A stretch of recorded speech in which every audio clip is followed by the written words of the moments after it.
Nearly a year after conflict first broke out in northern Ethiopia, federal troops are intensifying their assault on local Tigray forces. A senior member of the Tigray People's Liberation Front said government forces attacked them Thursday and Friday. Humanitarian groups tell Al Jazeera that they're hearing a larger military push could be coming. Since last year, UN officials say thousands have died in the conflict and more than 2 million people have been forced to flee.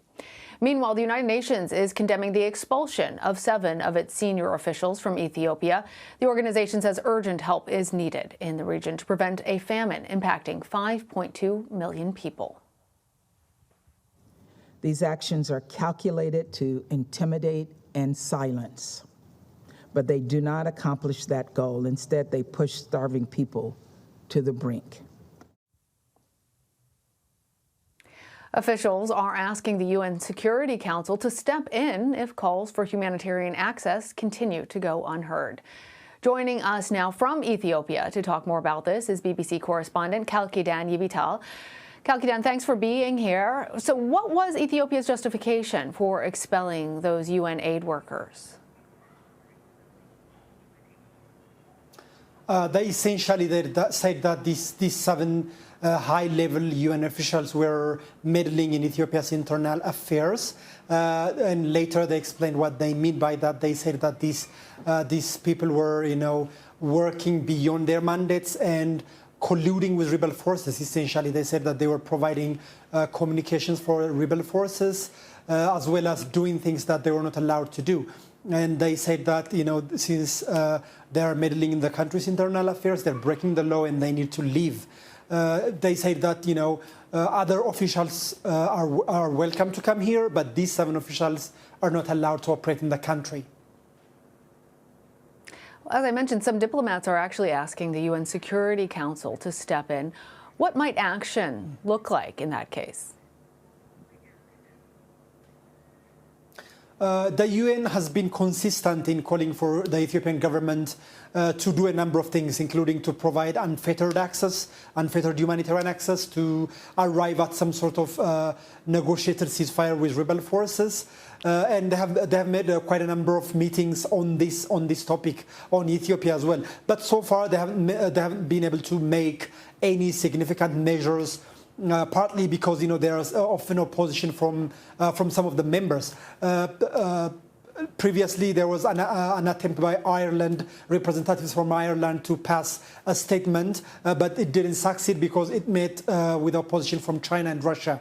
So now there is this call for the UN to do more and to make some measures, to take some measures that can force the Ethiopian government to provide humanitarian access, as well as to arrive at some sort of peace deal with rebel forces.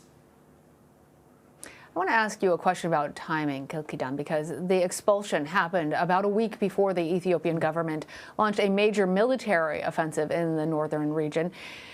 Is there a link between the 2 events?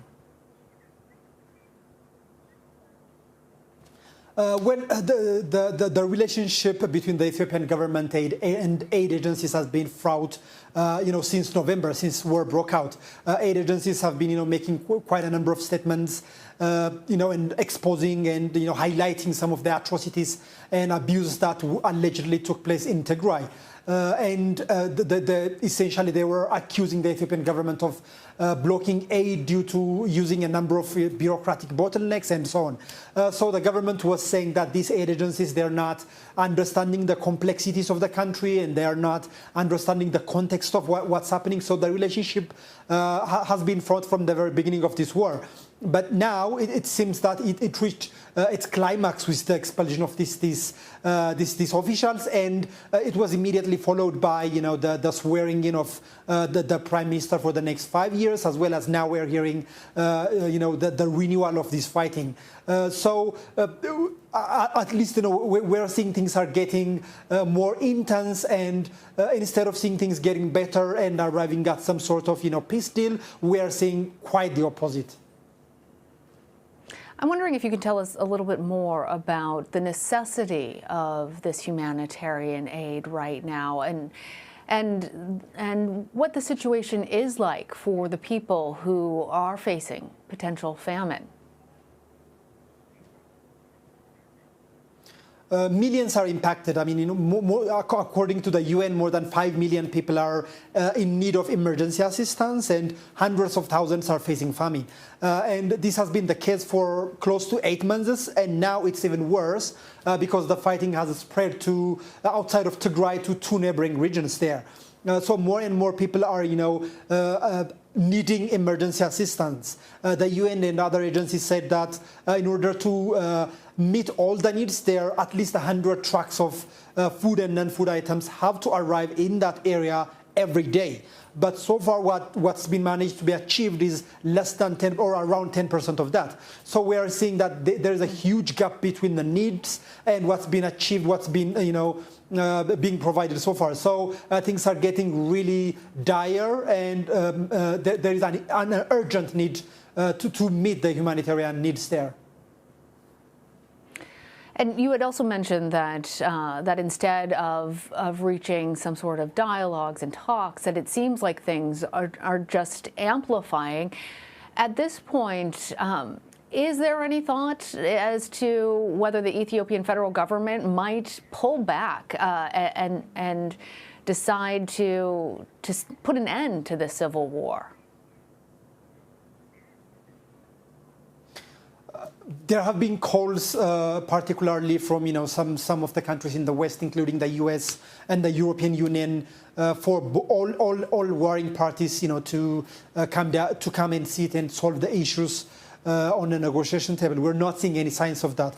Both parties, both rebel forces and the government, we're seeing they have been, mobilizing their forces. We're hearing reports of, these huge numbers of members of their forces and soldiers going to these front lines, and all the signs that we're seeing now, they don't indicate to things ending in peace.